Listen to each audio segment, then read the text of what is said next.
Hello and welcome to this week's episode of Talking Skritt. I'm your host John, better known as Dale around Yak's Ben. We have a fantastic show for you. Outnumbered's been fixed, gem store improvements, and it's happening. Episode 6 is coming, and much more. But first, let me introduce you to my fellow host. He streams over on Twitch where he answers the age-old question, with all the teasers this week, does ArenaNet not want our show to ever end? Say hello to Age. That's entirely on you, Dale. That is entirely on you. But yes. Welcome, everybody. Welcome. And you can see his stuff over on Twitch and YouTube at MMO Inks. He's the man who will delete a character at a moment's notice. Maybe he just likes starting over. Say hello to Inks. Yeah, it's not so much starting over. It's I appreciate a minimalistic approach to the number of characters I have. Ah, fair enough, fair enough.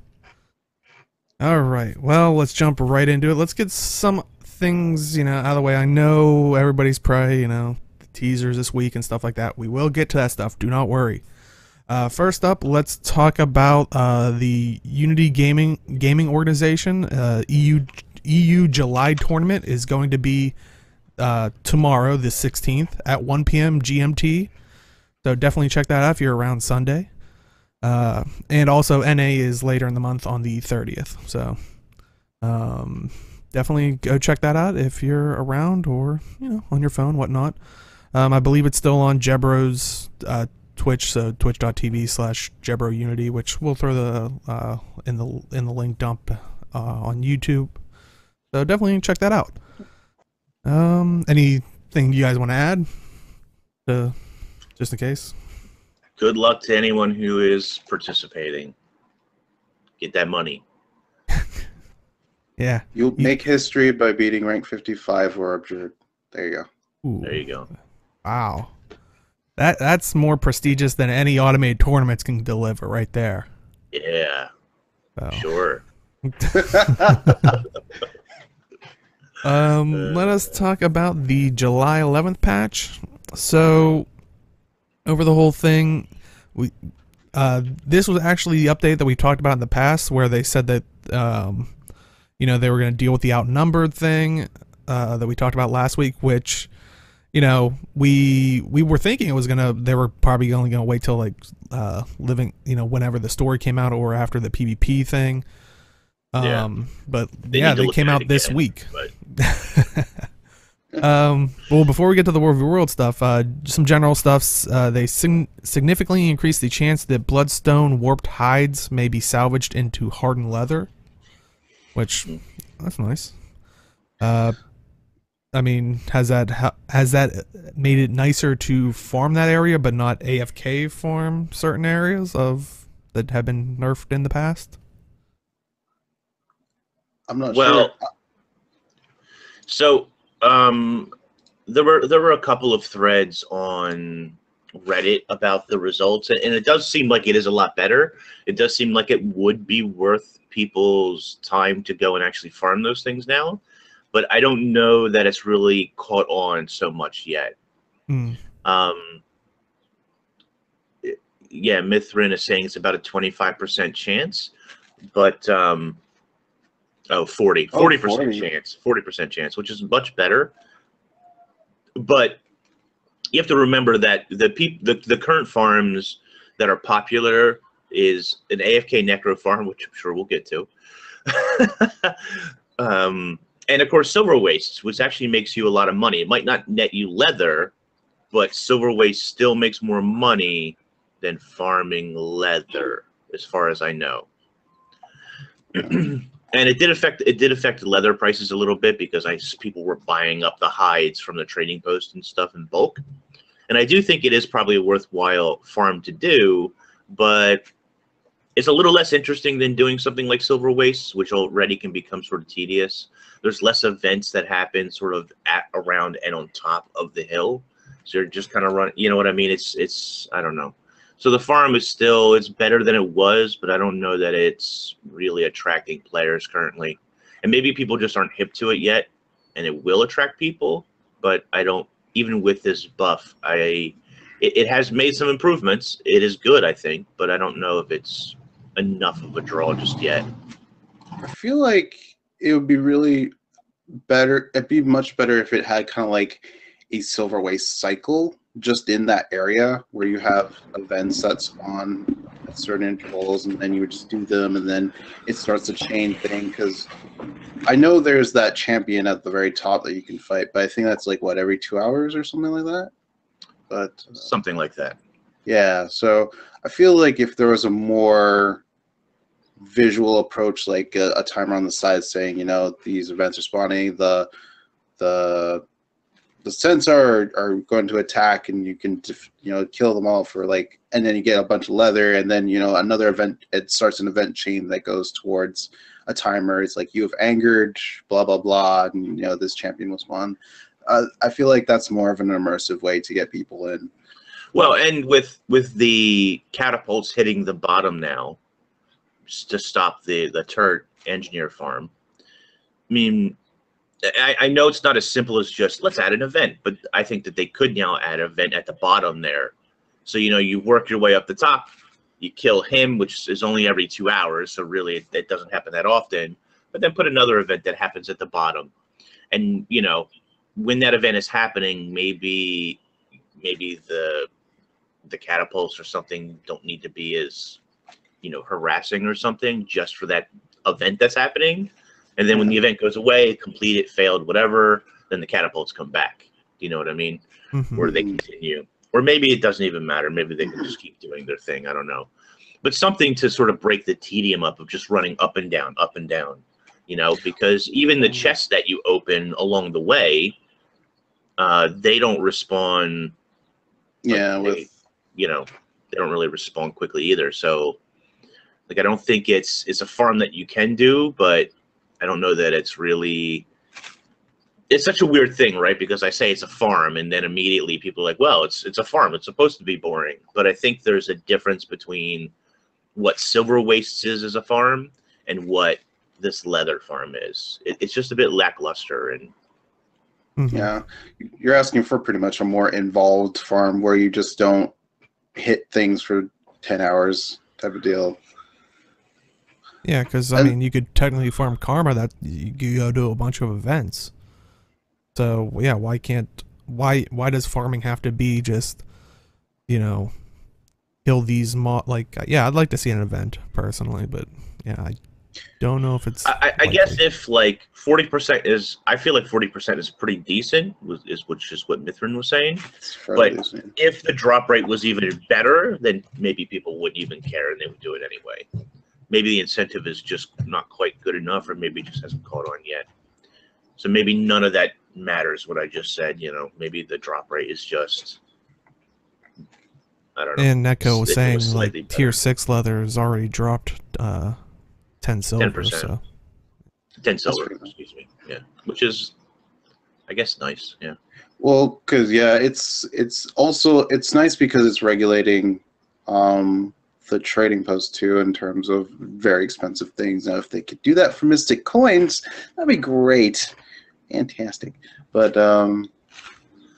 because I have make legendaries. I don't know. I sort of have. I know. I understand that, but I sort of have mixed feelings. Like, should they really do stuff to add more Mystic? I mean, they are adding more Mystic Coins in, right, by automated tournaments and the. What was the other thing they did recently that added Mystic Coins? There was something else.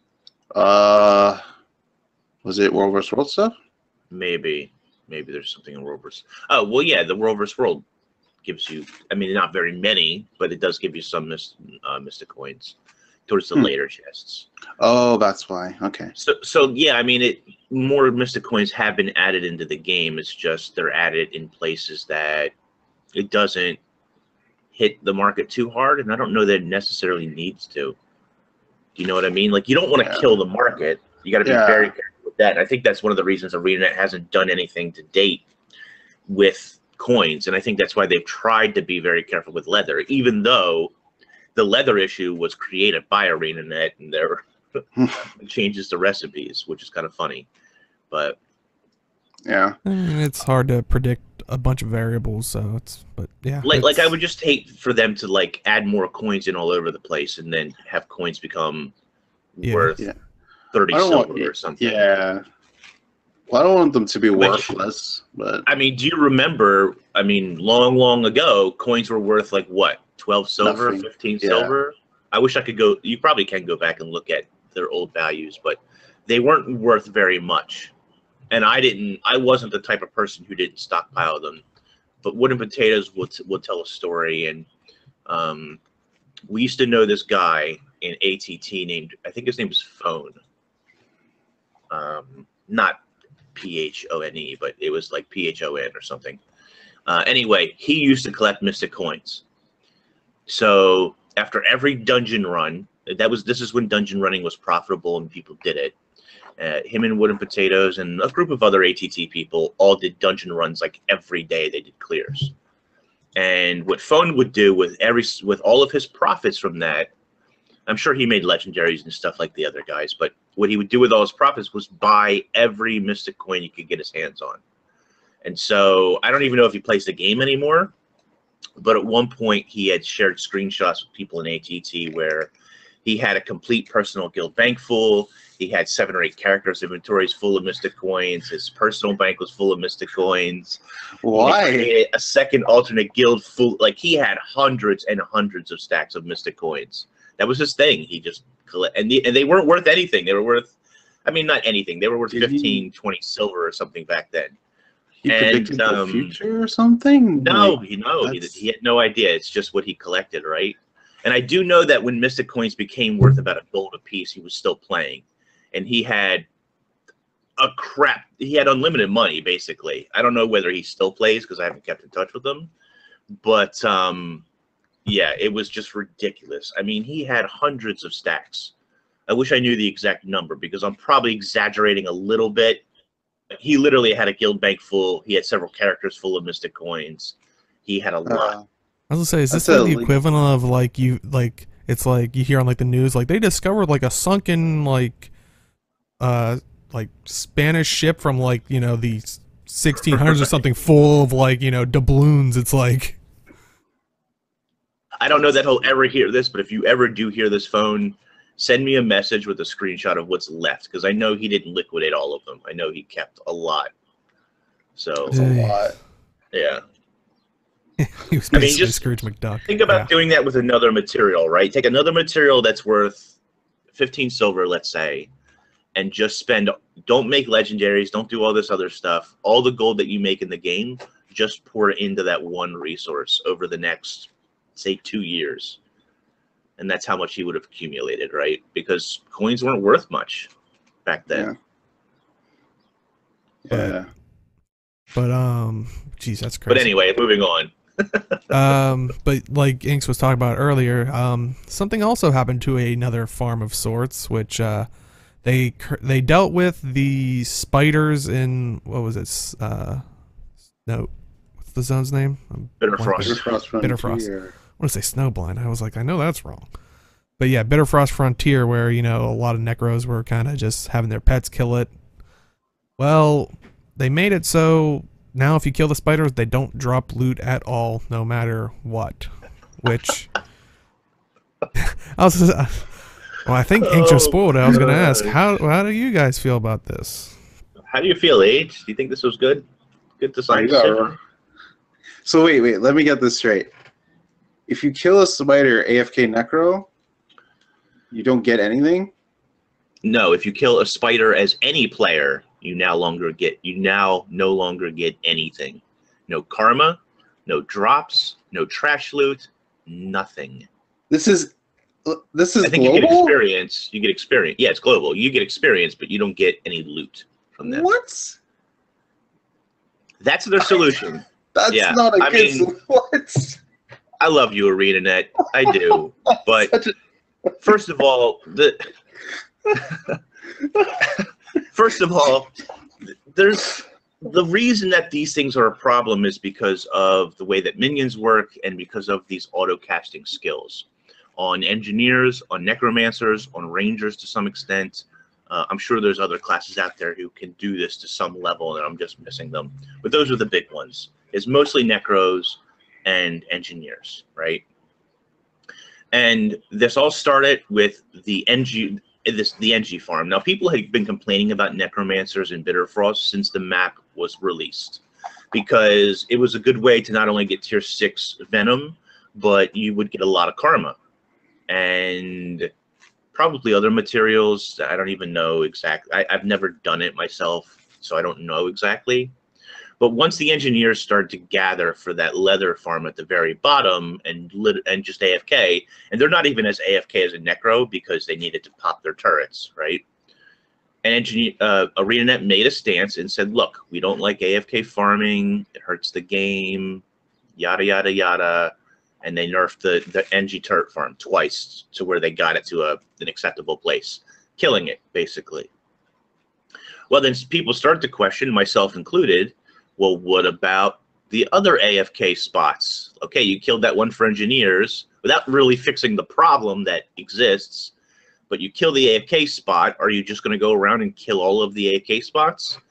Well, so far, yes, that's exactly what they're doing. They're going around and killing the AFK spots, because engineers, what they started to do is they went to Bitterfrost. And not only the trees where the Necros would sit, but there was a couple of ice spikes that would stick out where the Svanir spawn as well. And you could put the turrets on top of the ice spikes and yourself sit on an ice spike, and you could just farm the Svanir that spawn in that center spot there. Which that was fixed or nerfed, or people don't really do it that much. It must not be a good farm. But the spiders were a big issue. The spiders were an issue, and so they made it so that all the loot goes away, which I have to say I don't think is a good solution, because you hurt, not only do you hurt the AFKers, but you don't really hurt them, which we'll talk about in a second. You just move it. Yeah. You just move the farm. They go somewhere else. But in the meantime, you're hurting the rest of the player base, because those spiders are annoying, right? So now they're annoying, and yes, you can just ignore them, you can run by them, but you've got a creature in the game that you basically don't feel like killing because he doesn't drop anything. Like, I just don't think it was a good solution. That's not a good solution. The reason I think it's not a good solution is because it actually hits players who actually, you know, play the game. So, for example, spiders usually drop like venom, right? The venom sacks. Yeah. And I use those for legendaries, and they're relatively cheap, probably because of the spider farm. Right. But still, that's gonna hit that market. The tier 6 powerful ones. You can get. It depends on where you are. They ain't cheap anymore. Yeah, I sold I sold a stack Friday. They were 30 silver a piece. 30 silver. Well, because they killed the farm, right? People are overreacting to it. It'll balance out, but. And all the Necros did was they moved to ore. There's a spark farm in ore where they farm charged lodestones and charged cores by the sparks, the spark elementals, whatever they're called. There's a spot in Malakor's Leap where they just sit there and they just AFK farm. It's no different from the Bitterfrost farm, except they're farming something different. And when they go and nerf that spot, they'll just move somewhere else. You're not going to stop it because you're not addressing the problem. That's kind of my point. You're not addressing the actual issue. And I understand why ArenaNet hasn't really done it, is because it's, you know, if you address minions or the auto casting skill, this has implications game wide for the class, right? Not just because of farming. But that's the issue. Are you just going to go to every spot? Like, oh, players found a new spot. Let's go nerf it. Let's remove the creatures, or they give no loot, or whatever, you know, add trebuchets, or whatever the case is, right? Like, are you just going to do that for every spot? And then Necros find another spot, or engineers find another spot. And then you're going to, like, it's like a Band-Aid. You're just putting Band-Aids all over the map until it's, you know, oh, that spot's fixed. Go to another one. There's several, and you know, I don't even know all of them because I'm not a big AFK farmer, but you see it all the time. These are not. It's not like there's one or two AFK spots. There's plenty all over, you know, the map.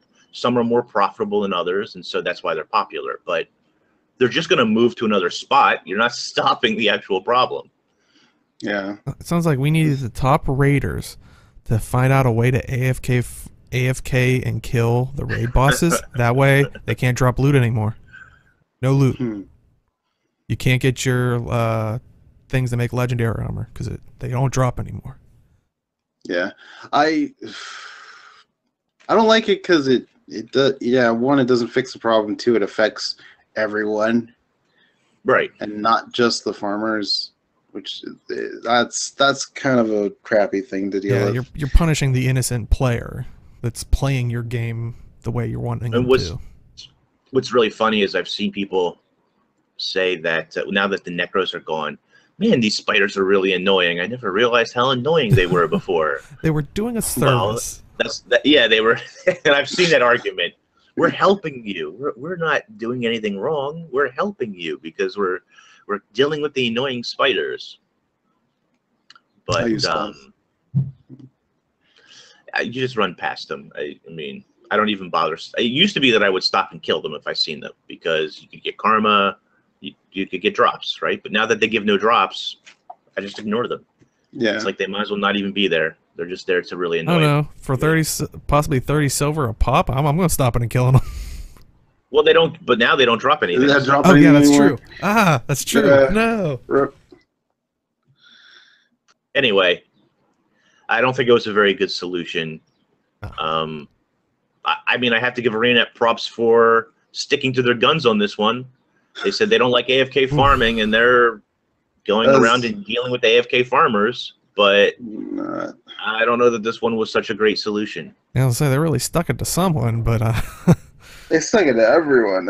What's funny is like I don't think that the trebuchet was the best solution, but I don't think it was as bad as making the creatures give no loot. Do you know what I mean? Yeah. But then there's the joke of, well, you're just going to add trebuchets all over different maps and stop them. And obviously they're not going to do that, right? It doesn't even make sense in some cases. So I don't know. I mean, maybe they'll revisit this at some point and think of a better solution. But right now, the creatures giving no loot is just like... If they isolate it to Bitterfrost, then it maybe I'd be okay with it. But to the entire game is not good. Yeah. I mean, that's my thought. I'm okay if it's a band-aid fix for, like, I would hope no more than a month or two, because, like you said, you're punishing people. People already dislike Bitterfrost Frontier for how quickly events trigger and stuff like that, and, like, you can get overwhelmed very easily in certain spots. It's just, like, it's just horrible that, they're punishing honest players, and but we're dealing with the AFKers. Oh. And I don't even think AFKing is necessarily dishonest. ArenaNet has made a stance. They said, we don't really like this for the game. We want to encourage active play, which, okay, I stand behind you. I'll say, okay, that's the way you want it to be. I'm okay with that.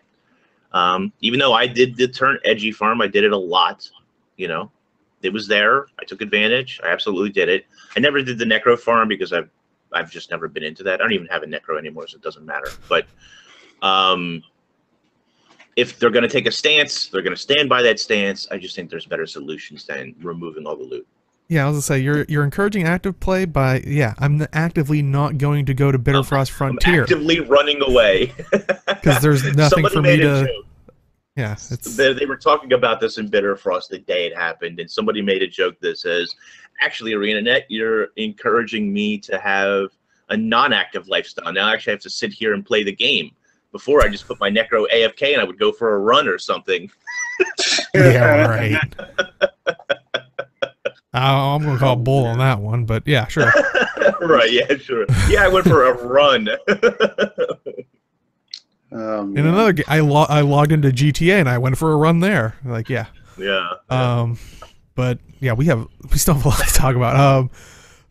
Let's talk about PvP. So they talked about increased rewards for daily automated tournaments, which we did get. Also, first place for monthly automated tournaments receives a unique gizmo that will enhance the user with a special effect instead of a reward track potion, which I think you can see it from the icon. Like, they've updated it, like it wasn't in right when the patch hit, like, but I think they updated it where it looks like it's basically a crown, which a lot of people are speculating it might work like the Battle for Lion's Arch, like Halo or Horns, but I Right. don't think we haven't had that monthly event yet, so we really don't know. I believe yet. Okay. So. I will say though, if it is a crown, if Helseth gets that, Well, he will, right? It's very likely he's going to get whatever this gizmo is. Yeah. I don't know this. I mean, I have no chance of winning one of these things, but it's kind of made me even more interested in the monthly automated tournament. I kind of want a gizmo to look special and another thing to pop. And I mean, I like those. And I don't know if this is an annoying effect, but I like those annoying effects. I like those effusions. I like being bright and shiny and snowflakes and bats. And I wish I could have everything on at once. You can't, but I like being green and yellow and whatever freaking color they come up with, right? Like, I like all of that annoying stuff or all of those extra things. And I don't even carry around my Halo or Devil Horns because you got to keep popping it, which is when I guess you do too. But this does sort of address the issue where some players, like Sinjanier was one of them, who had said, look, I want to look, you didn't really update the armor. It's reused armor. I want to look special. I want people to see me and say, this guy won an automated tournament, or a monthly, rather. Yeah. And they've added something for that. So good on them. Yeah. I'm interested to see what it is. Also, dailies are a lot better. They gave 5 times, I think, the money now. So now it actually balances out for the time that you invest into a daily tournament. So that's good. Good for them. Yeah, it definitely sounds like it's all positive for PvP and the rewards. They were heard and they didn't get they didn't just go, well, the tournaments don't give you loot like the spiders. Yeah. Let's talk about some World v World. So Outnumbered is now applied each scoring tick, so every 5 minutes, and swapping to a map right before a tick no longer grants an outnumbered pip bonus. Instead, you must play on an outnumbered map for an entire tick to earn that bonus. So, how does that sound? So that in itself, I think, is good. Inks, you don't sound like. I mean, that's it, right? and right there, we're fine. I mean, perfect. So this definitely stops the map hopping thing, which did happen a lot. You could be on an outnumbered map, and for the record, when I don't do it very often, but when I did play on an outnumbered map, I would find an outnumbered map and I would just stay there. I wasn't map hopping and looking for maps or whatever. I just didn't really do that, right?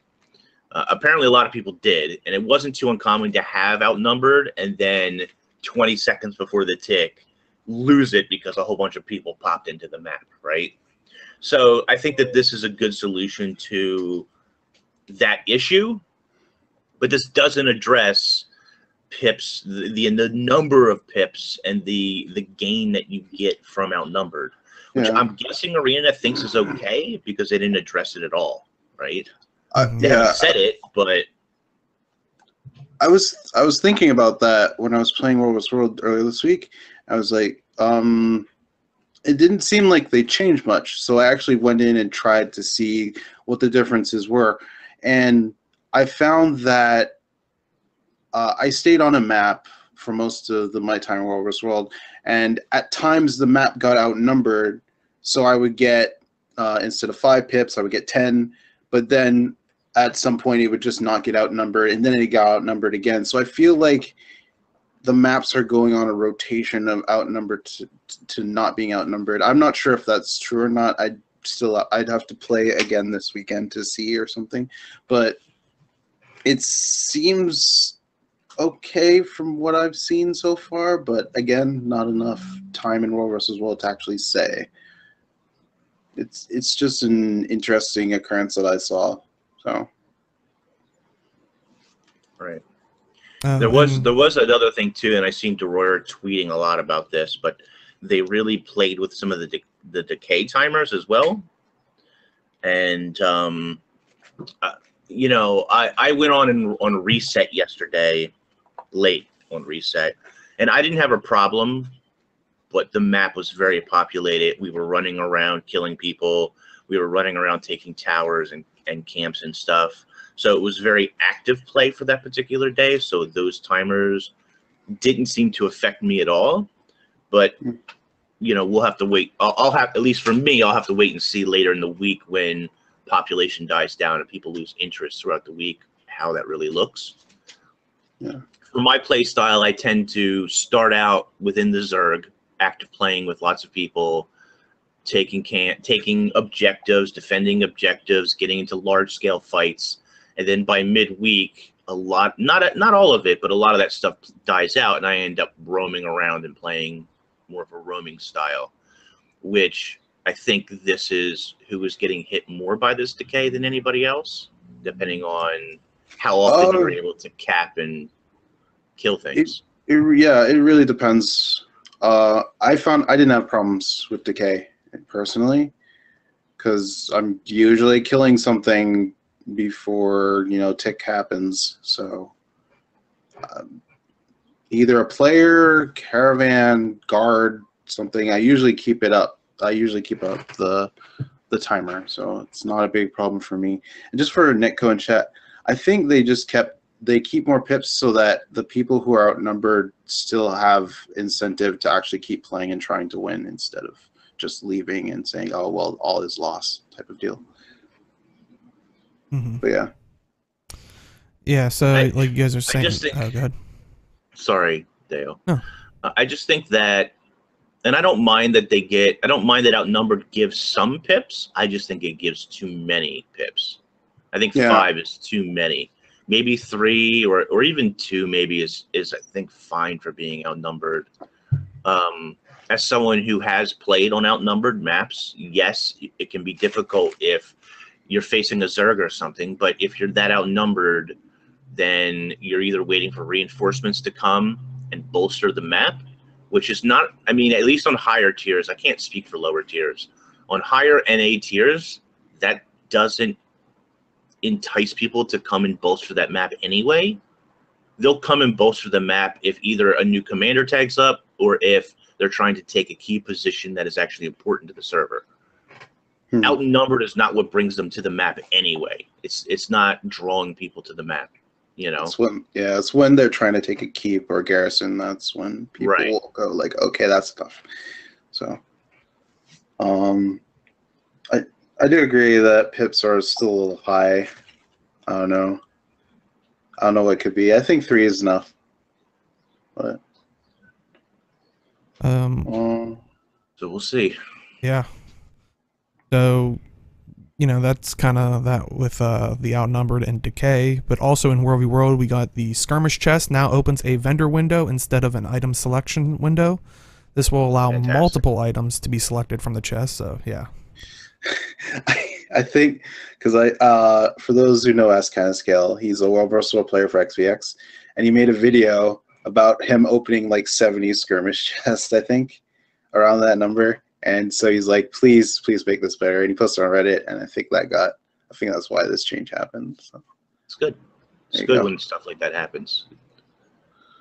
And kind of like we were talking about the decay timers, they've been adjusted, so people have to, you know, stay more on top of things. But yeah, I think the only one that has been a big issue is the escorting Doliacs.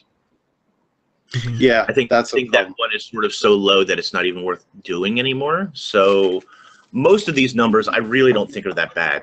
I really don't think they're that as big a deal, I guess. But the like escorting Doliacs, for example, seems to be pretty bad. That needs to be 5 minutes. That needs. Yeah. Also, we got 3 new commander icon colors. We got cyan, magenta, and white. So we got pastel blue, pastel pink, and white, because that is not cyan, magenta, and white. It is not magenta. People kept saying pink, and I'm like, it's magenta. It is not magenta. All I can think of is like the RVB reference. It's light red. I'm like looking up the color magenta, and it's not. Magenta is more purpley. Yes, it's pink, but it's a purpley pink. That is literally pastel pink. And I don't know why they just didn't call it pink. I don't know, but Everybody else is calling it pink anyway, even though it's called magenta. Yeah. Oh, there you go. It's not even a thing to complain about, but it's just funny. It's F99CC. Yeah, that's how they should describe them all from now on. Oh dear Lord, please don't. Just the code So for sentiment. it. Oh, there you go. Oh Yeah. wow! Look at Mithrin breaking out the actual color codes. Yeah. So see, there is a big variance from it. So there you it's go, not Arena. magenta. What are you doing? False patch love notes? that. What else are you lying about? I actually want to make a note about that because I think that's hilarious. But Salmon. and I mean, I've heard other podcasts and people also saying like, because yeah, honestly, I look at it as pink as well. But yeah, I think it's great for like Pink Day in LA. Like that's, you know, I think even people were saying that they were requesting one like that, which, you know, I didn't know about that, but yeah, that's awesome that, you know, at least they have a, let's say, close to pink with the magenta commander tag. Right. Yeah. And I've seen Pink Day in LA tweet out about that. We have a pink commander tag, right? Pretty excited. Oh yeah. Did Arena respond back? Magenta. I almost tweeted back, it's magenta. I did. Yeah, very tempting. That's cool. I hope that I see some people say, you had it white but not black, huh? What's going on, Arena Deck?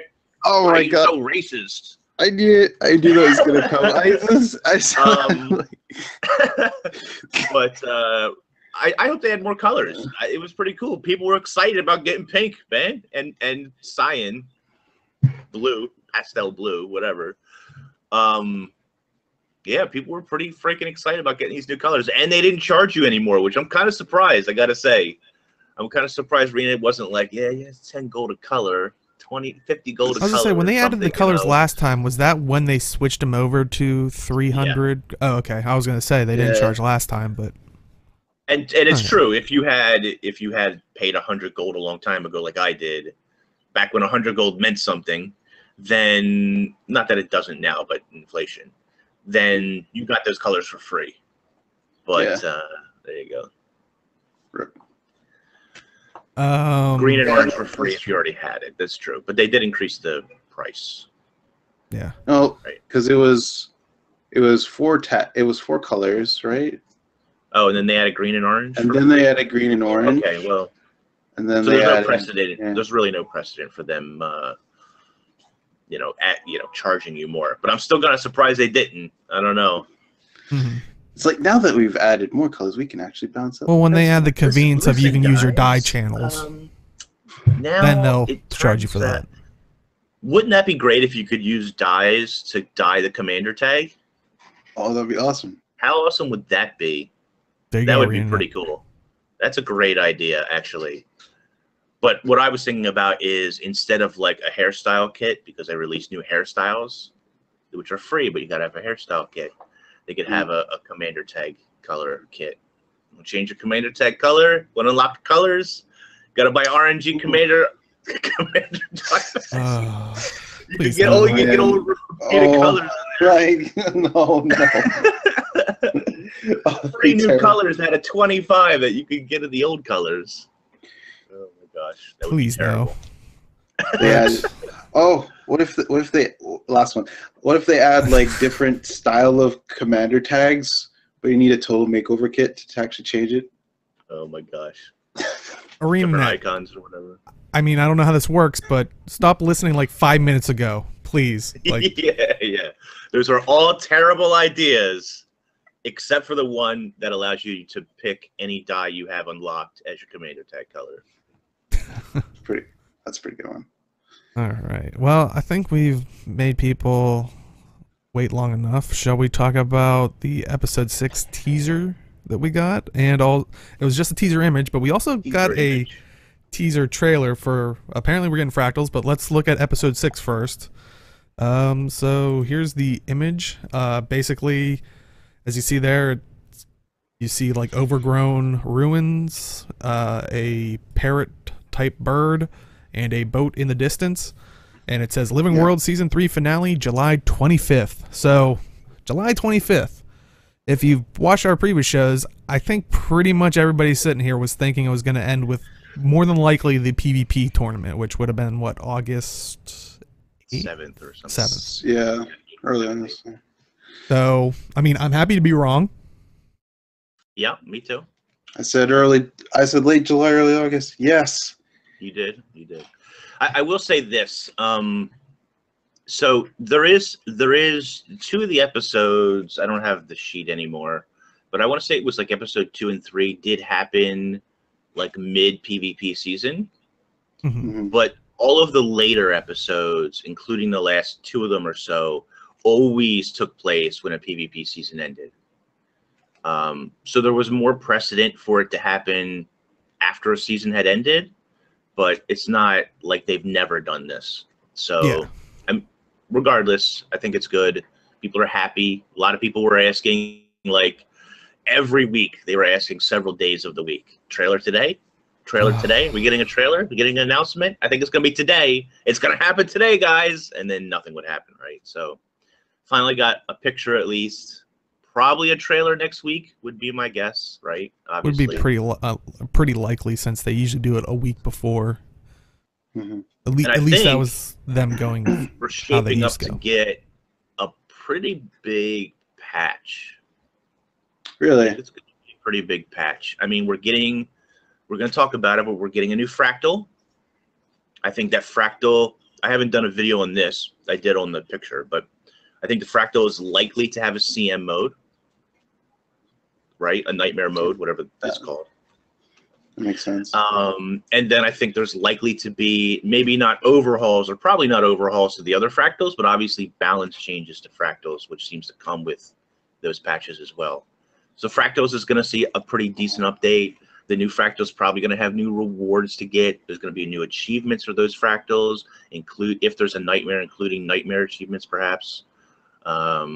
It means it's going to change up the scaling, right? Because they're not going to increase the fractal level. So 100 will be the new fractal, right? As well as how it changes throughout the tiered system. So that actually changes up the rotation a little bit that people might normally do or something. And then, of course, you're going to have a new map. And the question is, this map, the picture looks like it's going to take place in Ore. You have clearly very Orion architecture. And if you look at the Ore map, there are a couple of places that it could be. And I think we're going to get a sizable map. I think we're going to get a map the size of Draconis Mons again, which is a little bit larger than, say, a Lake Doric or a Bloodstone Fen kind of place.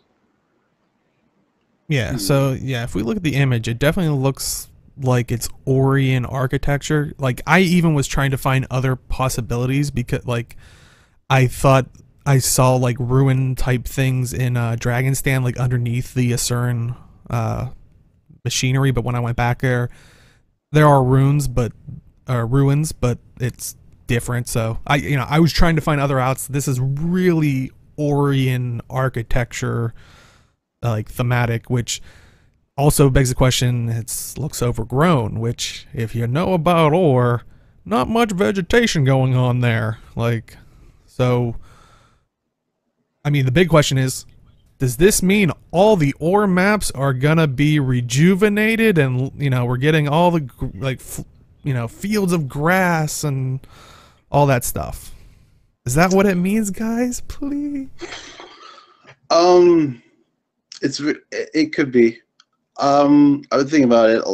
I thought about it a little bit after like analyzing the picture like half an hour ago, and well, what? I'm busy, but I'm thinking of all the maps that have not been like cleansed by like the personal story with Zaitan and all that stuff.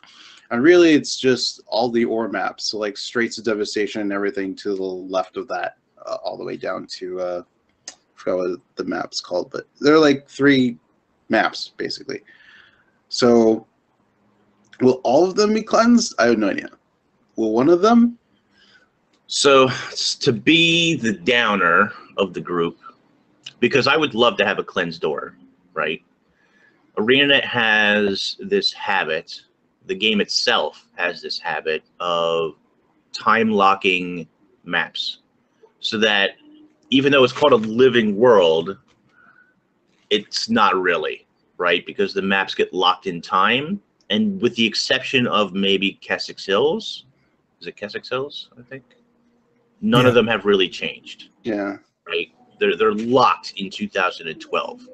And even though we've cleansed door in 2012, unless you started playing yesterday or whatever, but Ore was first cleansed in 2012 by Traherne and the commander, mostly Traherne. It hasn't changed, right? It hasn't changed since 2012. I do think, that being said, all of that being said, like, I don't think the original maps are going to change. Okay. I think that this new map, which I do believe is going to be situated in Ore, is going to be cleansed. And So that leads me to believe the location could be several places on that map. My favorite location is right in the center of the map. And the reason that this is my favorite location is because, number one, the map takes place right behind the antechamber, or that central chamber that he cleansed, that Traherne cleansed. So the map would be right behind that chamber. And there's a river that leads right into the center of that map. And so we have this beautiful Canthan boat, which I don't think really has anything to do with Cantha, unfortunately, guys. But we have this beautiful Canthan-themed boat that I think we're going to take down the river into this map, into the heart, into the center of Ore. And this gets a little more exciting and interesting if you start to think about the history of Ore, which I'm sure Deo is going to just go crazy for. But this was the city of the gods. This is where they lived. With Balthazar being such a central point in the story currently, not only why is he a fallen god, why is his power, his light diminished, and etc. Buzzkillings. Is it possible we get to see the center of Ore, the home of the gods? Or at least their structures, probably ruined, but overgrown in foliage and jungle and so on. Could be really cool. That leaves space for jumping mushrooms to be added, updrafts, and so on. And I'm not saying that I want this this tiered map necessarily, but it definitely lends the possibility of something like that happening, right? City tiers that are overgrown. Yeah. Yeah, and I kind of agree with like chat. Like phasing's really not an option, just because that's kind of, you're starting to split the community, or it's just, you know, that problem of glitching. Like, oh, I can't see that person to do a quest with, or like I remember that in WoW. It was like, yeah, it definitely seems like it's gonna be whatever the new zone is, because they've told us they're trying to do a new map each living story, and they've done that so far. It'd be weird if that didn't occur this time. It's probably, if it is in Ore, it's probably gonna be X amount of years after Zaitan's defeat, so potentially a cleansed Ore, which definitely seems like that in that picture. But yeah, it's definitely interesting about, and like you said, the Canthan looking ship. I know people have said in the past of oh, you can see a ship that looks like that in what is it? What's the map south of Lion's Arch? Bloodtide, right? Bloodtide. Yeah. Like on there's a similar looking one, but actually, if you follow the Crichton Herald on Twitter, they apparently had like a bunch of old images of Labyrinthian Cliffs. And there was, which I had totally forgot about. Yeah, and there was an exact picture of a boat like that at Labyrinthian Cliffs, which I think led a couple of people to think, oh, is this the Zephyrites? Important thing to note, the Zephyrites weren't all of Labyrinthian Cliffs. This was basically just a trade hub, and the Zephyrites happened to show up. They were just the floating city, which I think everybody knows how that turned out. But that, that really has no connection, and you know, I don't think anybody had the future sight to be like, I wonder who, like, see if there's a NPC at that ship. I mean, it was just a ship in the water. So, but if there's someone out there that possibly knows who owns that ship, it's a bit of a shame too, because I think, and we're not going to talk about leaks here, not in any detail, but if it wasn't for the leaks that I have seen, that many people have seen, then I would be right in the boat. Pun. I would be right in the boat with you about, we're going to Cantha, guys. We're going to Cantha finally. But because of those leaks, you know, I just can't get on that train of thought, right? I think this is just, maybe it's a tongue-in-cheek thing with ArenaNet, why they added it into the particular image. I do think that we're going to see this style of boat or something perhaps in the map, or maybe we take a boat into the map, which, by the way, is much cooler than just taking some random certain portal. Like we took the submarine to Draconis Mons, maybe we take a boat to this island or this part of the map or something, right? But I don't think it really has too much to do with Cantha necessarily. actually, Wispy Gem, about the, you know, since Zaitan's death, maybe trade routes have opened with Cantha, and that started to be my consideration about this, was because we also see that, you know, parrot type of bird, it makes me think of like pirates or someone that used to inhabit those seas before Zaitan were the Corsair. And I mean, it, you know, Blood Tide Coast is not a far stretch that they might use those as well, because Lion's Arch was made up of Corsair, bandits, pirates, you know, and they kind of made that. So they, but you know, a lot of people will say, well, Corsair come from Alona. They were kind of just mercenaries that, I mean, in Nightfall you run across. But they were well known for actually controlling those waters between Alona, Cantha, and you know, Tyria, and basically Or. And they actually say, and this is why I'm interested in this, is after the Corsair Wars, like the second one or something like that, I think it's something like that, you know, they basically just kept pillaging the shards of Or, which were the little islands that you kind of see in Guild Wars 1 before Or rose. And then once Or rose, they didn't want to deal with the undead anymore. So what kind of leaves them with that?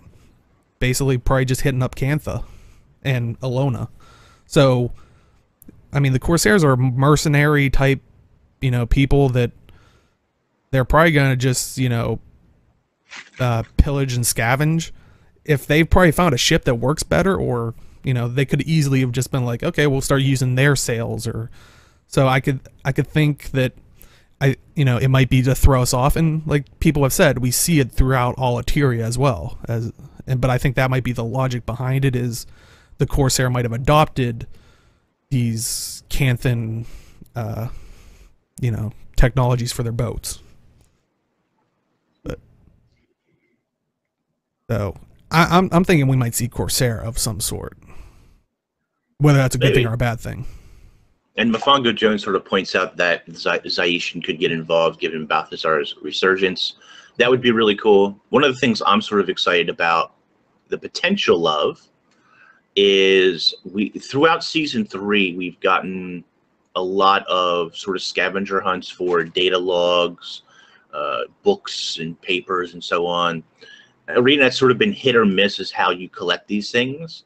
For example, I was gonna say Zlint, but that's a viewer and not a character. What is his name? Well, actually, it's blanking on me. Something isn't it with Zin? a Z.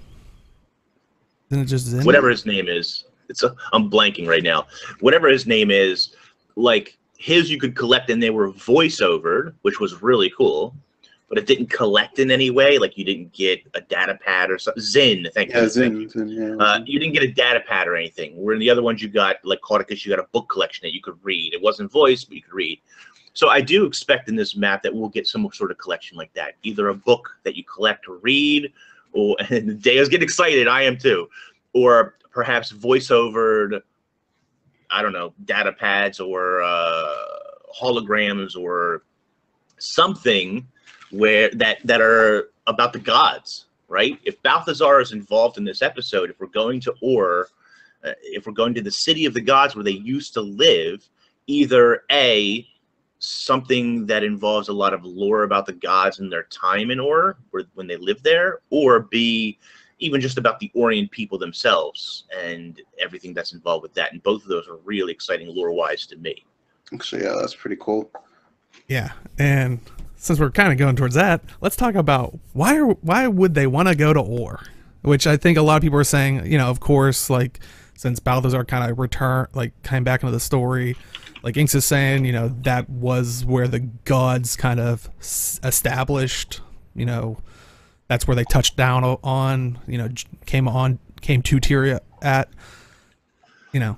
So I started, you know, because I don't think she's in chat today, but I know originally when she saw the image, Kate L on Twitter, I mean, she has a great little Soren, and loves the new outfit, which we'll get to eventually. But you know, she actually thought that might have been a gate, which I started thinking, I'm like, well, what if these are gates or of some sort? Which, all right, let's jump into this rabbit hole. So, you know what is in Ur? And you know, you have like, oh, this is where the gods touched down upon. What about Ur itself? If like all of Ur is these like circular architectures and stuff like that. What if Ur is one massive orrery, which I hope I'm saying that right, which for people that don't know, a good example would probably be in the center of Divinity's Reach, kind of like a little solar system type mock-up of, but you know, what if this is a place to like maybe look at the like star charts and like kind of positioning and stuff like that, you know, crazy, you know, and of course this is interior, there's magic everywhere, so you know, connections and stuff like that, but you know, you can't go too far with reality logic. But the interesting thing is Balthazar says at the end of episode 5, they abated me, dimmed my light, but they will see me now. And a lot of people were thinking, you know, is that the gods, like maybe they casted him out like Abaddon or, you know, other things. I think it's not referring to the gods at all, but the dragons interacting with the gods. Basically the eternal alchemy that we kind of see in Omad's machine, which leads me to believe if you actually go back to the explorable dungeon path in Ara, which is the Jotun, at the end, I think it's a Silvari from the Priory, actually says, like, oh, this is great, and it's like, the appearance of the Elder Dragons is reflected by the stars themselves. When they awaken, so do these new stars. So, kind of similar to the Eternal Alchemy, how the orbs lit up, which, you know, they say these are the powers of each of the dragons, and at the center was Tyria. What if that's how it is in the universe itself? And basically the dragons might be this kind of reset mechanic. You know, we've used up all the magic, they got to consume it. I mean, they're supposed to wipe out all Eteria, consume all the magic. So what if that is their purpose, so they go back to sleep, but maybe when they awake, they're not only creating a new Tyria, they're creating a new ecosystem, this eternal alchemy. So basically they create these new stars, or maybe from seeing a planet from a distance might look like a star. What if these are new spheres, which potentially could also be the other realms of the gods? Like, I know I've speculated on that, like maybe these realms are also like, you know, the Fissure Woe, Underworld, all that stuff. But unfortunately, they're creating these new stars. You know, if we're going with the whole eternal alchemy sciencey stuff, if this is one kind of big molecule type thing, or atom, sorry, and a molecule would be multiple of them. If it was one big atom, if there are similar charges, they're going to oppose each other and not join each other. So if they're making all these new stars or new spheres of power, maybe it's repelling, Balthazar, Cormier, Dwayne, Lissa, all of them basically. And they basically have to compete with each other. I mean, I think, I didn't look it up, but I think even when you're doing Zaitan's story, you have that mission where you can go to the Grenth Shrine, and one of his Avatars. Yeah, it actually says how he can't do too much, like he's weakened, but his god still exists. Like maybe it's because all this, and it's interesting because in that story it leads you to believe that Grenth is not on Tyria, right? His avatar is left behind to communicate with you and whatever, but Grenth himself is not present, right? Is not necessarily even contactable by the avatar. Whether they'll follow that or not is sort of unknown, because clearly Balthazar is here on Tyria, and the question is, are the other gods here as well, or is he only here because he's been diminished and needs power, and he knows that Tyria is a big source of power? Yeah, and Max, I know that's why I'm not sciencing it up too much. I'm kind of doing like a like kind of not even probably past mid-level of like science, just because. I mean, you gotta think in like, this is kind of metagaming the story, but people wrote this, and I don't know, a lot, like I don't know, maybe it's because I follow Peter Freeze. Like it seems like he loves science. Like he kind of loves like the planetary stuff. Like I don't know how many more people in ArenaNet kind of adhere to that, but that could be very much where some of the inspiration comes from. And so like I'm trying to give like a base level. Like I'm not saying like, well, the physics and the arc of it spinning around the center of the Tyrian is all wrong. Like but like I said, this is kind of like a base level. But it's kind of interesting. It's like, well, if the Elder Dragons consume everything because they're trying to reset, why didn't the gods return sooner? And I'm sure you guys aren't surprised. I have to put it in every theory, but it fits. Not too crazy apart from this whole crazy theory. Why couldn't they return? If Ore is their landing point, well, what happened to Ore? It got sunk underwater. Why? Because of Abaddon. And so I think that's a great revenge where he's like, well, Abaddon's influence. Influence, right? Yeah. Well, I think that's a great retaliation. Like they left, and then all these wars happen, and he goes, he has his minions go over and start whispering in that guy's ears, like, "Hey, use this spell; it'll save everything and sink Ore." Well, if these other realms are other planetary bodies, they can no longer they potentially travel to this because it's underwater. But all of a sudden, Zaitan rose, bringing Ore back up. They could potentially now travel to it. But not nearly as a fan or crazy as Deo's theories are.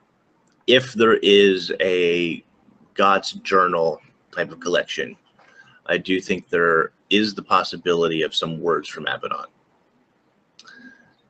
And I think that's really his only tie. I don't think I don't think we're gonna see his resurgence. Or I've said this in the past. While I would love it, I don't think we're gonna see a resurgence. But I think we're gonna start to learn that Abaddon wasn't a villain. He might have did bad things, but so is Balthazar. Yeah, that's true. I do think it's interesting that, and this sort of gets us into the Fractal a little bit, but there's been this underlining lore and story throughout season 3 about magic and Tyria, how that interacts with the dragons, how it interacts with the world, and Fractals, we know, is telling a parallel story. So not a connected story, but a story that runs parallel to it. And I think the story that Arc is trying or starting to tell us is about how magic works on Tyria, how magic works in the mists, and so on. And we got this 13-second long trailer, was mostly just noises and whooshes, that I will agree looks a lot like Omad's Machine or the Eternal Alchemy, so to speak. Yeah.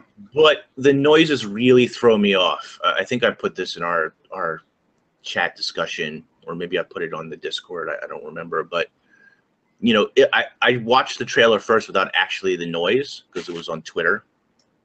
Yeah, here's the image without the noise, of course, but right. it's I very immediately short. thought this looks a lot like the Eternal Alchemy without the influence of Mordramoth or the Pale Tree. Like, it reminded me very much of that. The bright, shiny lights, everything is speeding past you, and you're seeing the universe at this, you know, amazing speed. But the sounds that they chose to go with this trailer, I don't know, it lends some doubt in my mind, because the sounds, and maybe this is just me reading too much into the sounds, but it kind of sounds like you're in a subway car. Do you know what I mean? It sounds like I don't know how many people have been flying in a by subway. corridors of sorts. Right, but you're flying by corridors at a really fast pace, like 60, 70 miles per hour, something like that. You get this whooshing sound, and every time you pass an open space, a platform, a door, so whatever, there's that, I don't know how to explain it, but there's that poof sound, right? Like you've passed an open pocket of air, an open space, it makes a particular sound. It's sort of like a roller coaster, but like a roller coaster that is in a closed space. So if you were in a roller coaster in a closed space, and that those do exist for roller coasters, and you pass by other open areas for a second, and then it goes back into a closed space, it makes that whoosh kind of sound, right? You get it a lot on a subway. But anyway, I don't know. Like, does that really match with what the Eternal Alchemy would be? Like, do you know what I mean? Sound-wise? Kind of throws me for a bit of a loop. I don't know if I'm explaining it very well, but the sound, along with the trailer, sort of... I thought Eternal Alchemy at first, and now maybe not so much. I mean, maybe this is traveling to each of those things. I think I jokingly said, like, I'd love this to be like the new loading screen, like when you're loading into one of those, like a fractal, not like literally into the hub, but like going to one of them, because it's kind of like you're almost like Sliders, if anybody's seen that show. Like you're traveling to that particular one, which kind of sounds like, you know, what Inks is saying, like you have a destination, you're maybe passing all these other possibilities. Like, yeah, right. Yeah, I guess that is definitely, you know, maybe, I guess that could be possible, right? Maybe this is how Ark travels in the mists. Like, we don't travel like this in the mists, we warp around, but maybe this is how he does. I don't know. And like chat's saying, like, didn't ANET have an Abaddon fractal that was competing with the Thomanova? Yeah, they did, which was weirdly at roughly the same time as, you know, the whole Labyrinthine Cliffs, where we talked about that boat was, you know, conveniently there. Who knows? But could they have brought it back? If they do, it's probably not going to be how it originally was planned, because, like Inks is saying, they're trying to do a story arc that parallels the living story. Not, you know, not literally the same thing, but we kind of already have two moments established. I mean, I could see this, you know, Asura named Arc maybe going there for whatever reason, but I don't think it's going to be the same one that we were going to get in 2013 for that reason. Me and Master used to argue this point a lot, and my argument used to be that regardless of getting Thomanova or getting Abaddon's fractal, they would have shoehorned Scarlet in there regardless, because the fractal itself was about unstable magic, unstable energy, and it was about Scarlet identifying that the Asurans were not playing with chaos magic, they were playing with dragon magic. Mm-hmm. Right? That's what she identifies in that fractal. She says, oh, the Asurans are so silly. It's not chaos magic. It's dragon magic, or whatever she goes on about, right?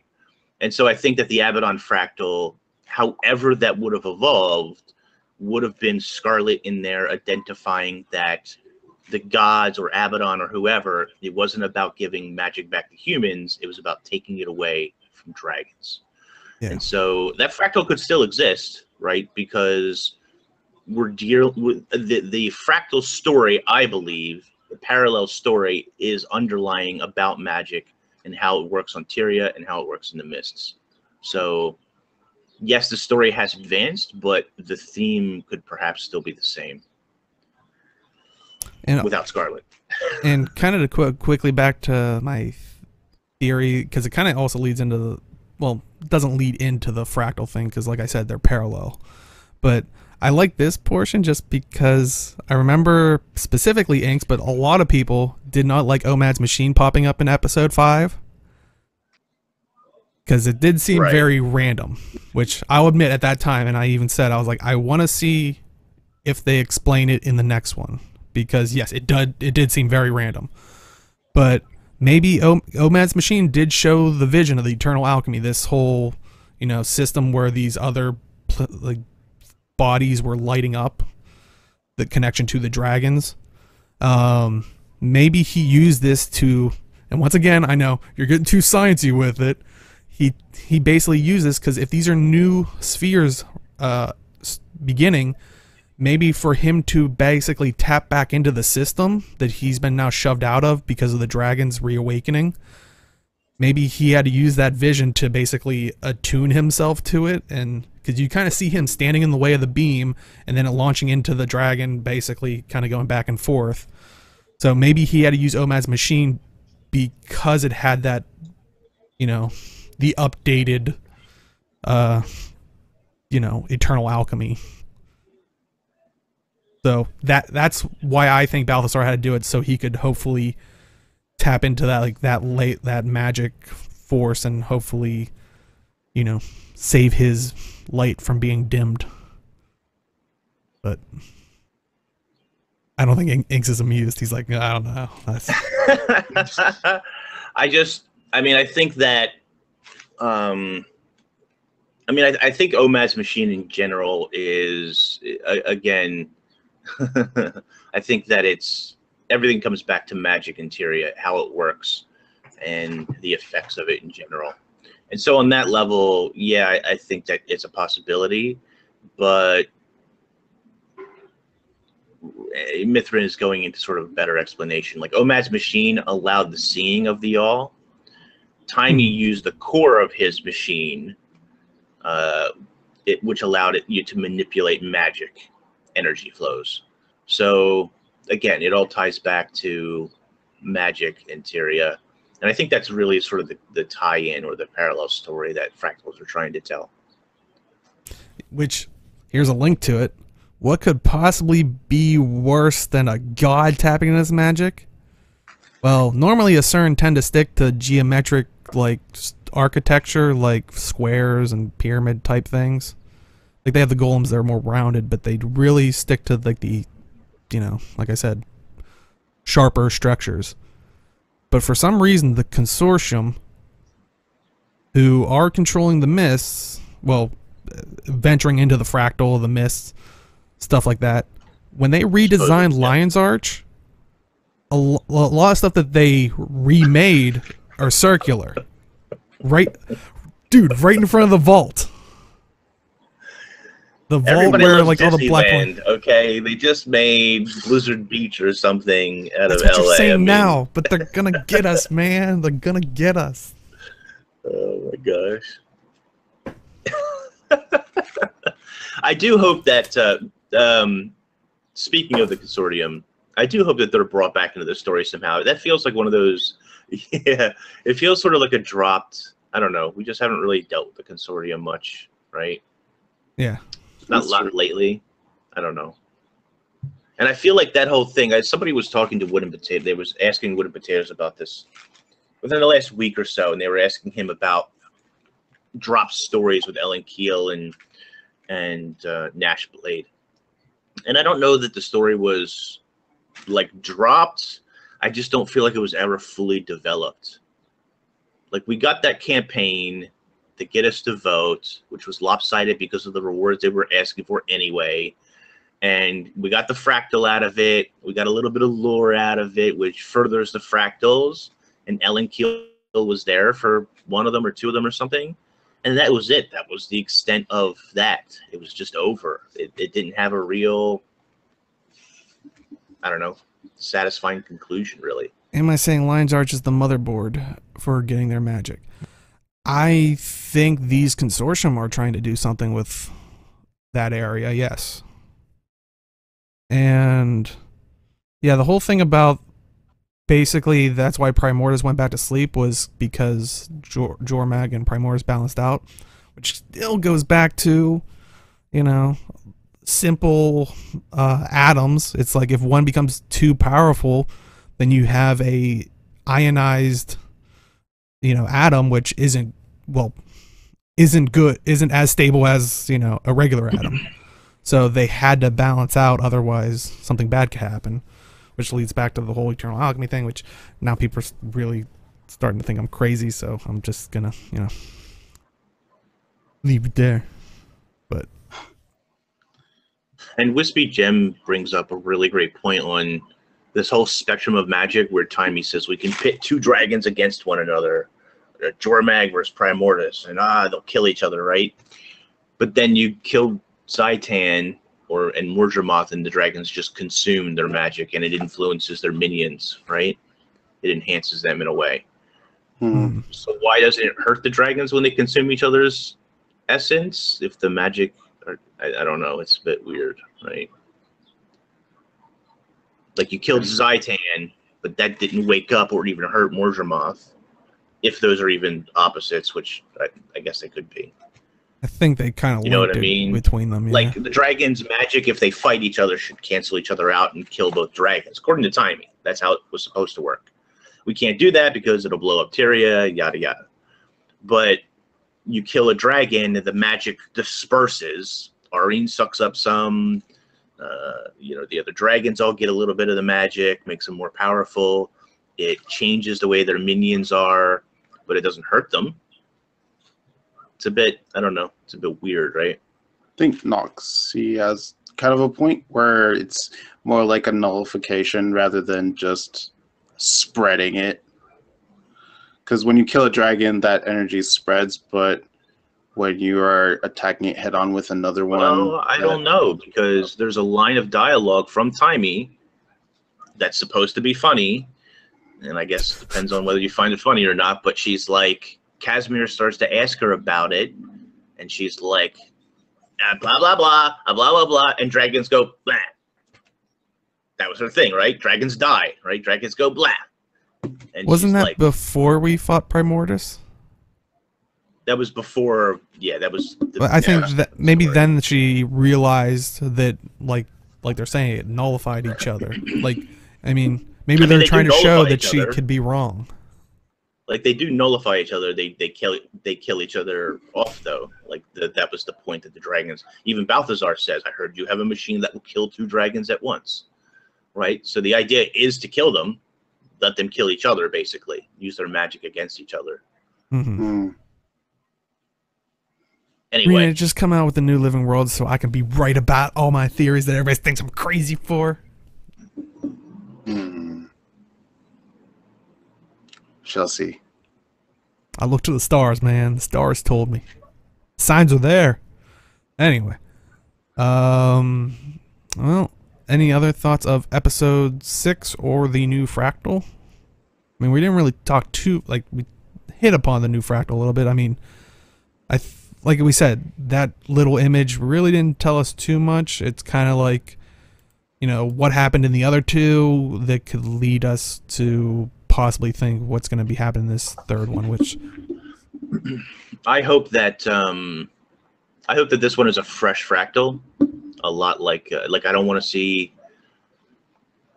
So a lot of the newer Fractals this year have been reused assets. You have the Chaos Fractal, which is all kinds of reused assets, and then you have the Nightmare Fractal, which is some of those assets are new, but the textures and stuff are sort of reused from the Tower of Nightmares, right? So there's some new assets in there. It's not that there aren't new assets, but I don't know. I hope that this Fractal, whatever it is a brand new. I mean, they always reuse some assets, so maybe that's not fair of me to say, but I don't want it to be this mismatch other Fractals. You know, I want it to be a brand new, fresh, never before seen Fractal. I think it'll be the arc for the, you know, they said they had the 3 arc Fractals story that they're going to tell. So I think that might be the 3rd one. You think that this is the final arc story with Arc? Because, yeah, because it kind of... it's because they said they were going to do Fractals in tandem with this season of Living Story, so I would just imagine since the last episode, last Fractal. Oh, okay. So I see. Yeah, cause I mean, in episode 2 of the Fractal trilogy here, it ended up that we discovered who this Asuran was. We helped him out. He found out that we weren't there with the consortium in a way. We're just kind of, basically for hire. We help him with whatever he was trying to do, and then he says, basically, well, we were beneficial for a little bit. Now I have no more need of you. Don't get in my way. So, are we going to get in his way for the 3rd time? I mean... Oh. Does that mean we might get more Fractal content in the expansion? I had a really big discussion on Tea Time a couple of weeks ago about this that people were very impassioned about. And I said that I feel like it's a mistake to launch the next expansion without Fractal content on day 1. And I still believe that, because the game doesn't have dungeons. This is getting a bit sidetracked. I apologize. But the game's not going to have dungeons, most likely. It's very unlikely. And I feel like Fractal dungeons are the dungeons of Guild Wars 2 that would help sell expansions. When you buy other MMORPGs, dungeons are a big selling feature of every single one. Rift just launched one, has dungeons. Does the Secret World have dungeons? I'm not familiar. I think they do, yeah. Final Fantasy 14 launched not too long ago. Dungeons. World of Warcraft always has dungeons. And I know that their gear treadmill, I know they have a gear treadmill that sort of lends to the dungeonness of it. And I understand that whole developer decision. So, I don't know. I feel like dungeons are a big selling point that players look for who are maybe not entrenched in the game like we are when they look at a box or when they look at selling points for an expansion. Yeah. My fear is that the Fractal team seems to be fairly small. Not that they don't do good work, because I do think that this past year they've done some really great things with Fractals. I think they're, in store for really great things in the future. And I do think that we'll continue to see them make updates, but I don't think we're going to see them at the launch of the expansion, which I think is a mistake. So to answer that question, I do think that you'll continue to see refreshes of some of the Fractals that they haven't done a refresh of yet. And I do think that you're going to see new Fractals going forward where they continue a story arc or something like that, which I'm really smart. I'm really kind of surprised that they've only done, I'm really smart. I don't know where that came from. I'm really kind of surprised that there's only 3 stories in this arc. That seems so short to me. Seems like it should be much longer. They introduced this character in the last one. What was he called? Like the Harbinger of something? Harbinger of Mordrema? Or no? No, the Harbinger of something. I don't know, but I feel like there's a whole story there. Like, who is he? What is that all about, right? And I didn't realize there was only going to be 3 stories in this arc. So that seems a little weird to me. But anyway, I do think we're going to see Fractals, but I think it'll be after the expansion releases and so on, which makes sense as to why we're going to get a brand new one for this episode, which I am excited about, by the way. Mm-hmm. Yeah, cannot wait to see where it goes, which, like I said, kind of have a theory that kind of relates to one of the gem store items, but, we'll talk about that some other time, because I think people might be theoried out and are scared of me. But, Harbinger of Woe. Okay. Before we get to the gem store, they did give us give a little update to the gem store UI, and we have a little video here that you can kind of see.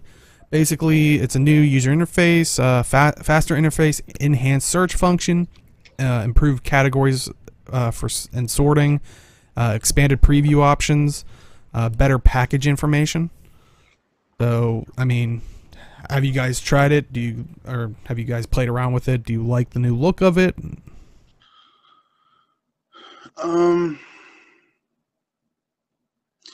It's interesting, this hovering feature that you're seeing right now, like you can hover over each of the tabs at the top and then you could see the first 9 like latest things, and you can hover over them for information.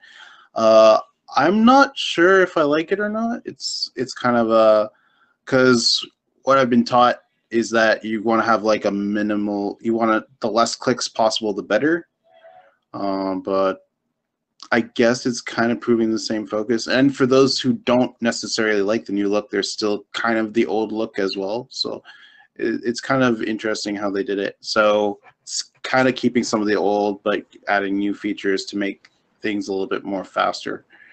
So, but overall, I do like the homepage. So I feel like,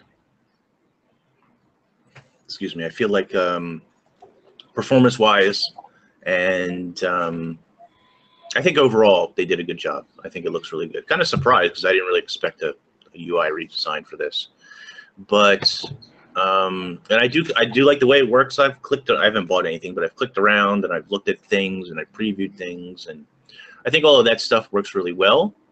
The front page looks a little busy to me with the big icon and then the 3 little icons. And then in the one icon, it was like new stuff to the gem store.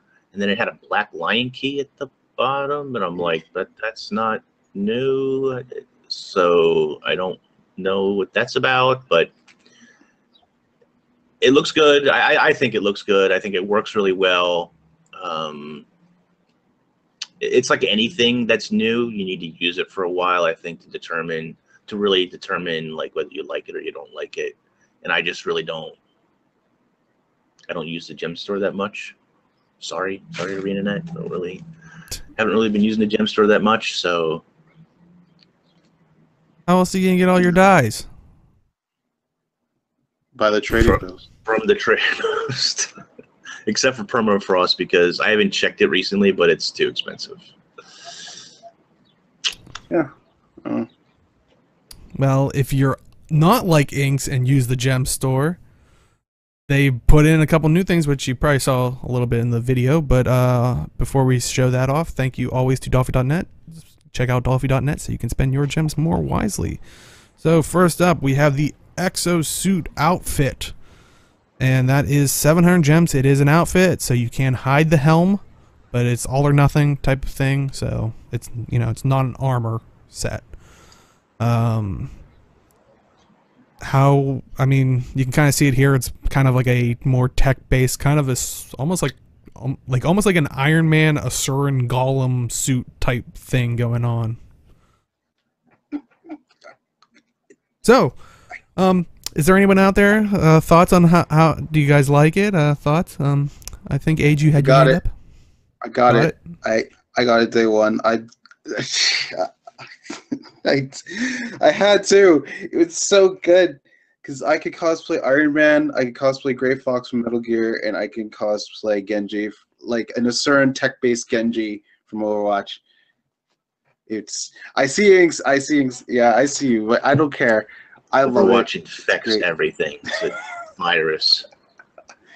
And the glider is really good too. That you'll probably see after. But yeah, I've only put on Asuran and human so far, but it's great. I got it permanently for my Asuran, but it looks good on human too. So I think it looks really cool, personally, and this is going to vary for people, but most people seem pretty happy with it. I think it looks really cool. There's a lot of jokes. I can dye the glowing. You can dye the glow. Most importantly, and I do have to say that I've been pretty impressed with this part. I've seen a lot of Kate's posts about dyeing the armor to match particular weapons, and I think that that's not really that important of a thing to me personally, but I know that people have wanted dyeable weapons for a long time, and we finally have, maybe not finally, but we have an armor piece that does it really well. If the weapon happens to be purplish or whatever the color is, like the armor can really complement the weapon very well. or the outfit. I keep calling it an armor. Silly me. This outfit really can complement the weapon very well. And Doombox, for those who are aware of who that is, big Guild Wars 1 YouTuber, he did a video saying how he, you can make medium legendary armor look really good. And he had a Sylvari, and he was only using the chest piece, but he had this whole outfit, and he's describing the whole thing. And at the to spoil the video, sorry, but at the very end, he's like, he goes and he clicks on the gem store, and he puts on the robot outfit, whatever you want to call it. He says, nah, this just looks better. Just buys the armor or whatever. Is this gonna be like the running thing now from now on? Because that's all I see when the outfits come up, where it's like, well, this is better than legendary armor. Like, tell me how. Does it have a higher pixel count? Like, it's all opinion, kind of like Ink says. Like, how do you know? I'm joking. First of all, it has more die channels, so technically, die-wise, it's better than medium. Okay, that's one aspect. You can't separate them. But it's perspective, right? It's subjective opinion on looks. People like this robotic exosuit outfit, generally speaking, more than they like medium. The motorcycles are crazy today. The medium legendary armor, which personally I can't blame them. It doesn't clip with char tails. It doesn't clip with char horns, as far as I know, right? Apparently under the chin it clips with a char. So look, it's on an even playing field. There you go. Because I guess the difference is why I like this armor is because it's an exosuit. It kind of just sticks onto you, so you kind of look armored, but you look like you can move around in it. So that's why I like it on my thief.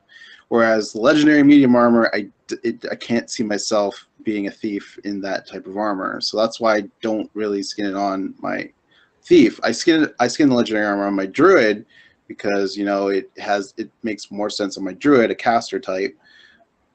But yeah, that's the main difference for me. And the reason that I haven't bought this armor, and believe me, I have been very tempted because I keep calling it armor, outfit. The reason I haven't bought this outfit is precisely that. It's an outfit. Number one, I don't want to overly encourage outfits as a sale item, personally. That might be a bit unfair, but that's how I feel. And number two, the effects that I get from my legendary armor, which I'm lucky enough to have. I know not everybody does. But the effects that I get from my legendary armor, the wings precisely from medium, I don't want to lose, and I would if I wore an outfit. Yeah. So as cool as I think the outfit is, as cool as I personally think it looks, as much as I like the dying possibilities of it, I don't want to give away. I don't want to give up my legendary animated dragon wings, even though I see them only occasionally. Well, when I enter. Oh, that sounds like such a aesthetic superiorness to the legendary armor. Buddy. I tried wearing that medium coat. I just couldn't. That's a personal preference for me. I do like the wings animation. I wish that was kind of a separate thing, but it doesn't suit my look. So I had to go back to my original look, and I had to skin over the chest piece, which sucks because I do like the wing animation, but yeah. It's literally the only reason I've kept the look of it. So I have a couple of things in my favor as well. So number one, I play an Asura, so my character's small and barely noticeable anyway. And number two, my graphics card died, and I'm using a backup, so everything is blurry and looks like crap anyway. So it doesn't really matter at the end of the day for me. So if you're like me and you play on a potato that can barely run the game, then it doesn't really matter. Yeah. I will say this though. I did skin my Asuran Thief with legendary armor, and it actually looks really good on my Asuran Thief. So the other thing is, because it's an outfit, not everybody, but many people are going to have this. And yes, it looks cool, but if you care, and not everybody does, in Guild Wars 2 more than most games, most people don't seem to mind looking very similar to one another. which is probably why outfits are popular, if you can say they're popular, but why they're good sellers. One of the reasons. And I don't necessarily want to look. Yes, I like to look like a giant shiny ball of mess, but I don't necessarily want to look like everybody else. Mm-hmm. You know. Mhm. That's where the dye job So comes there's that. in. Yeah, true. I mean, that's some of But it. yeah, I totally understand. Also, the exosuit glider backpack combo, it is 700 gems. You can see it here. You do get the backpack skin. You also get the glider. The glider is dyeable. The backpack is not. Which, this is the part that irritates me about it is while the backpack isn't dyeable, if you have the glider, like, it looks like it comes from the backpack if you have them both at the same time. That Yeah, part's right. dyeable. So it's like it magically turns, like, I think in this video Dolphy actually dyes it like blue or something. So when you're flying, it's like in fly mode, my backpack just turns blue for some reason. And the Yeah, hologram, it's like, The back piece is very plain. small and looks just like a piece of metal on your back. Like it's very It's strange. supposed to be like compact, and it goes with the exosuit. I kind of understand it from that perspective. Yeah. But it feels like if you're wearing it on any other type of character that doesn't fit the theme of the exosuit, it kind of doesn't fit well enough, in my opinion. Yeah, I see her dyeing it now. It's a bit strange. It looks like I don't know. It's a bit weird. I don't know. Not the end of the world. yeah. But the nice thing is, if you do like these, and you're in the market for a total makeover kit, you can get the Dynamic Exosuit Appearance Pack for 1,500 gems. And that comes with the glider backpack combo that we're seeing here, the outfit that you saw before, and one total makeover kit. So if you just want the outfit and the glider combo, it is cheaper to buy them separately, because that will come in at around 1,400 gems. Basically, if you're adding it all up, you would be saving, what is it, about I think a total makeover kit's 350, so you'd be saving about, I think, 250 from the makeover kit. It's a weird package. Yeah. What's Yeah. interesting is, in the past with these packages, they've added those immortal weapon skins, which you can only get from buying those packages or from wardrobe unlocks. Those are the only two places you can get those. They're not sellable in the trading post, or you can't get them in game any Oh, other you can way. get them in wardrobe unlocks? I didn't even know that. Cool. Yeah. Matter of fact, the only one that I had was a wardrobe unlock.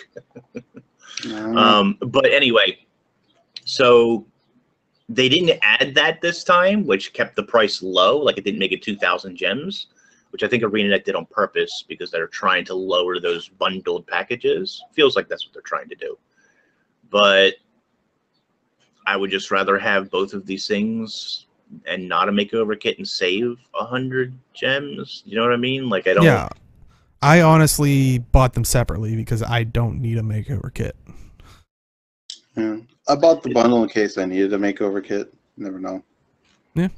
I mean, if you're going to need a makeover, if you're going to want a makeover kit, then you technically save gems, right? So if you're interested in that, I guess it's good. But the only thing, and it's such a nitpicky thing, and I have to sort of say that because other people will tell me it's nitpicky, but these, and this is not new for gliders necessarily. We've seen this with other gliders, but I feel like this one in particular, I don't know what it is. It's the trail effect or something, but this is just as good, if not maybe better in some regards, than my legendary glider that I had to work for.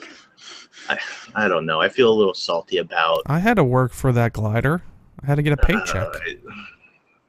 I don't know. Yeah, I guess I can understand that sentiment because I do. I equipped that instead of my legendary PvP glider because it looks really cool, especially dyed gold. Normally I don't really. Normally that stuff doesn't really bother me because it puts you in a bubble. It turns you into a giant bird. It is a super adventure box effect that you wouldn't get anyway, and so I don't know. Maybe it doesn't. Do you have celestial chickens holding you up, whatever? So like, normally it doesn't bother me, but for whatever reason, this one reminds me, I guess, of the other legendary back pieces, sort of, and I think the trail effect seems. I don't know. I don't know what it is, but this one annoyed me just a little bit more than normal for whatever reason. I think it's because it's kind of based off a certain technology, and it feels like that could be like an in-game thing that you can earn eventually. If like per race, they can have different gliders and stuff like that. So that would be kind of one of them that could have potentially came out if they did it, if they went that route. Yeah.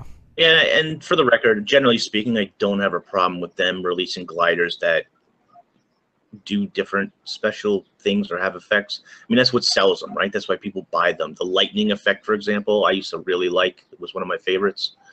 So I really don't begrudge it, but I don't know. I seen it, and I was like, oh, that's really cool. And then I felt really bad about owning a legendary back piece suddenly, because I'm like, the legendary is not really that cool looking. I don't know. I feel kind of bad. Then you swap stuff, and it's okay. Anyway. Now I'm reading chat that some people think that the Asuran stuff doesn't fit a fantasy game. I mean, fantasy, it's a general term. It doesn't have to be medieval, like, themed. Yeah. If you're thinking medieval fantasy, then sure. But in a general fantasy world, Syria is not really a generalized fantasy, right? Yeah, people are basing off like D&D. Do you think when D&D came out, they're like, the people back at like that were knights and stuff didn't sling fireballs? This is bull. Like Matt, like.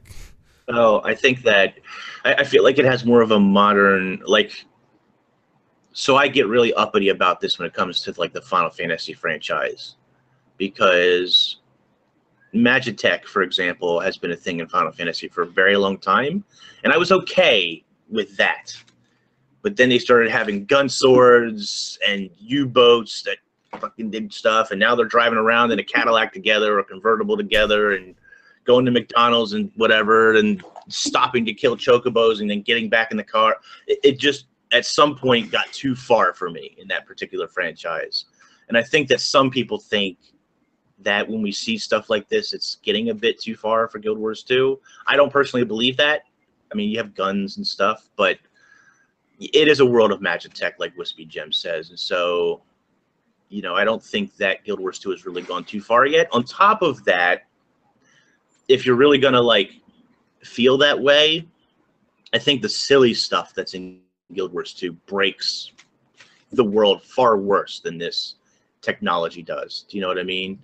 I mean, celestial chickens that hold you up, and having a bubble glider, and having a clown pistol that shoots whatever, and unicorn bows, and Inks, just don't you dare come after my water balloon bucket. I'm trying to get more of those toys in game. Don't you dare come after my water balloon bucket. I will just. I just feel like some of those silly things like break the theme of the game worse than Quaggan shields, and some of that stuff from me breaks the game worse than this Magitech armor kind of stuff. Yeah, silly scimitar, like chat saying. Yeah. And for the record, like, none of that stuff really bothers me. It doesn't, but I'm just saying, like, that would be a worse offender to me than this Magitech Asuran armor stuff. Also, you can get in the gem store the Scruffy backpack at 280 gems, which is 30% off. And also, Shadow Weapon skins are back for a limited time for 5 Blackline claim tickets. Are either of you picking those up? I have no Blackline claim tickets, so I don't think I do either, actually. But even if I did, they do this from time to time with the 5 ticket thing. I apologize. I have a stupid opinion about everything. But they're overpriced, Even if 5 tickets, they're overpriced. Who was spending 5 tickets on these things? Go buy 5 one-ticket items, sell them on the trading post, and buy the weapon you want. You'll make money. Yeah, this has been economics of things. I mean, we have to make that a segment. I feel like that's its own segment right there. I have taken, I think I took economics 101 and remember nothing about it. So I'm obviously not an economist, but I don't know. It just doesn't make any sense. I would love to see the metrics on how many people buy 5-ticket weapons. Like maybe once in a while, there's a 5-ticket weapon that's worth a lot of gold, like a lot of gold, 800 or 900 or something. But I just can't imagine like you can take those singular tickets for the and make people more money. that don't know about, like, educate themselves of like how you're saying, like, well, it's probably smarter for me to buy the 5 ones, and but yeah, I think it's just people that aren't a few people, but I don't know. Yeah, for me, I'd be buying those weapons to make gold straight up. I'm not probably going to keep them unless it's like a skin I really want, but otherwise it's probably just to make gold, if anything, and it'd have to be like cost effective, obviously. So. Also, some gem store items that are leaving this week. Like we said, the Scruffy backpack is 30% off at 280 gems, but it is going away Tuesday, July 18th. So definitely, if you want that, pick it up. Friday, July 21st, the Glittering Wings backpack and the Butterfly Wings backpack are leaving. Saturday, July 22nd, the Plush Quaggan backpack and the Plush Char backpack are heading out. And Sunday, July 23rd, the Fire Quiver backpack. So if you want any of those, go pick them up before they go away. Do you recommend any of those? I have to take back everything I just said about the tickets. This is why we should not do economics with inks, because apparently I am an idiot and don't know any better. However, what are the weapons that just came back? What are they called? The shadow weapon skins. Okay, so for shadow weapons, everything I said is absolutely true. However, for tormented weapons, which are 5 tickets apiece, the profit per ticket is 85 gold. For the longbow skin, anyway. Okay. And there's a number of tormented skins that are in the 50 gold range per ticket profit. The only other ones that get that close are spectral skins, which are 3 tickets each, so that still sort of fits. For those who are curious, you can go to Guild Wars 2 Efficiency and go to claim under currencies, go to claim tickets, and it will literally tell you the best way to make gold per ticket. So shadow weapon still holds true for what I said, but it doesn't hold true for all 5 ticket weapons. Yeah, because you always have to account for the coolness factor. Like, is it aesthetically pleasing to who, you know? If it's based off Guild Wars 1, which Tormented are, so yeah, that type of thing might. But yeah, so there you go. A correction already for the show that hasn't even started yet. Yeah. Apparently, since Inks was wrong, we have to cancel it before it actually happened. But yeah, so definitely pick up those items if you want before they leave the gem store. Any final thoughts on gem store as a whole? I want to see more sales. Like, yeah, not like ArenaNet has this thing where they like to put things for sale.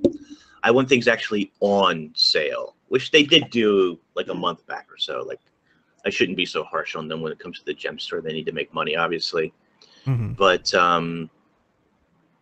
overall, they've been doing pretty decent, I guess. It's okay, but I would have honestly, with the gem overhaul, the interface overhaul, I'm surprised they didn't do a sale on that. Like that big sale, yeah, celebrating it or whatever.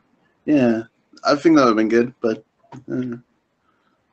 I will say that there is a noticeable trend currently where they're removing a lot of stuff from the gem store to prepare for the expansion.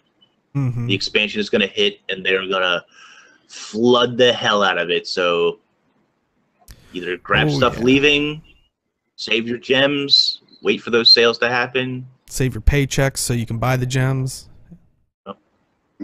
Because that counts as work too. Yeah, you got that legendary backpack. I had to sweep a floor, and I didn't, but I'm just using that as But anyway, I think that is it for this week. So, Age, where can they find you? Twitch, Twitter, and YouTube at Age Night Road. Probably, if I don't raid on Tuesday, I'll probably play League of Legends on Tuesday, so that I'm bringing back. I don't know how well that'll go since I haven't been playing in 2 years. But otherwise, you know, usual Guilders 2, Overwatch, those fun stuff. I heard Inks said there was a Rift expansion. I might check that out. Maybe Inks will join me. Then we can call it Rifting with Inks. You know, good times. Oh my gosh! If people have no idea. They just people don't. It's great. I wish I would have saved it because I did a video a little while ago of like my old SWTOR videos and how bad they were and the quality difference. And I wish I would have saved Rifting with Inks because you just have no idea how bad it used to be. Well, where would they find these types of videos and stuff like that? Inks? Well, you'll never find Rifting with Inks because I closed the account and Twitch deletes all that stuff. But you can find my other content, Twitch, Twitter, and YouTube at MMO Inks. There was a video just the other day. I'm working on a parody video next week, and plus I expect there to be a trailer. Oh, the parody video, if you know what the meme is about, could potentially be very funny and very good. But yeah, I also need to stream. So July 25th, I plan on streaming the episode. I'll have more details about that soon, but I need to get and do a stream or two to fix the setup and see how bad it's actually going to look. Cool. Well, hopefully that all works out. We'll see you on the 25th. And you can find me at simply_day on Twitch and Twitter. And this past Friday, I actually streamed for a little bit. Was working on trying to get. I only needed 3 more core mastery points to finish out my legendary tier. Was helping one of our guildies because when we went in, we discovered, oh, they're not getting the credit, so that because of course they have to go through it. So, but in the end, I got 1 point. So 1 down, 2 to go. But yeah, I know I'll probably try to stream the 25th too if time allows it. I'll be doing it with my brain head device thing. Read my brain waves for when I'm right, and I'll look even more crazy probably. But yeah, if you are just popping at the very end, stick around. We do a bit of an after show. But if you want to watch this in full, we do highlight it on Twitch, so if you prefer Twitch over YouTube. But if you go to YouTube, search Talking Skritt, it's usually the first one that pops up. We put that up on Sundays at noon Eastern, 9 a.m. Pacific. And if you're watching on YouTube, if you want to make it out for the live show, for like pre-show, after show, any in between, we do this on Saturdays at 4 p.m. Eastern, 1 p.m. Pacific. And let's thank you for the host this week from Serene Virus and Jebro. And as always, we will see you in the game. Good night, everybody.